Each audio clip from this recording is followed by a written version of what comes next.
வணக்கம். இப்போ இந்த வீடியோ ப்ரெசன்டேஷனில் நம்ம MCX க்ரூட் ஆயில் மார்க்கெட்டில் இன்றைக்கி எப்படி ட்ரேட் பண்ணலாம் அப்படின்றத பற்றி பார்க்குறதுக்கு முன்னாடி நேற்று மார்க்கெட்டில் என்ன நடந்தது, நம்ம என்ன எதிர்பார்த்தோம் அப்படின்றத பற்றி பார்க்கலாம். நீங்கள் பார்த்துட்டு இருக்கிறது க்ரூட் ஆயிலோட 7 நிமிஷம் கேண்டில் ஸ்டிக் சார்ட். இந்த கேண்டில் ஸ்டிக் தான் நேற்று மார்க்கெட்டோட ப்ரைஸ் ஓப்பனிங் 3550க்கு கொஞ்சம் கீழே ஓப்பன் ஆயிருக்கு. நம்ம என்ன எதிர்பார்த்தோன்னா 3620 ரெசிஸ்டன்ஸ் வச்சு மார்க்கெட் டவுன் ட்ரெண்டுக்கு சாதகமாக இருக்குன்னு எதிர்பார்த்தோம். ப்ரைஸ் ஓப்பனாலேருந்து தொடர்ந்து மார்க்கெட் கீழே வர முயற்சி செஞ்சு 3530 வரைக்கும் வந்துட்டு அதுலேருந்து சப்போர்ட் எடுத்து 3574 வரைக்கும் போய் 550லே க்ளோஸ் ஆகிருக்கு. ஓப்பனிங் க்ளோசிங் ரெண்டும் ஈக்குவலாக இருக்குது.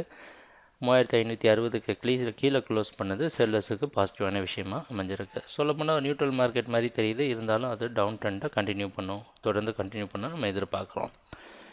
இன்றைக்கி மார்க்கெட்டோட ஓப்பனிங் மறுபடியும் 550லேருந்து 560க்குள்ளே ஓப்பன் ஆகிறதுக்கு வாய்ப்பு இருக்கிற மாதிரி வெளிநாட்டில் இருக்கிற நைமேக்ஸ் மார்க்கெட் வச்சு பார்க்குறப்ப தெரியுது. அதனால் நம்ம ட்ரேடிங் திட்டத்தில் எந்த மாற்றமும் கிடையாது.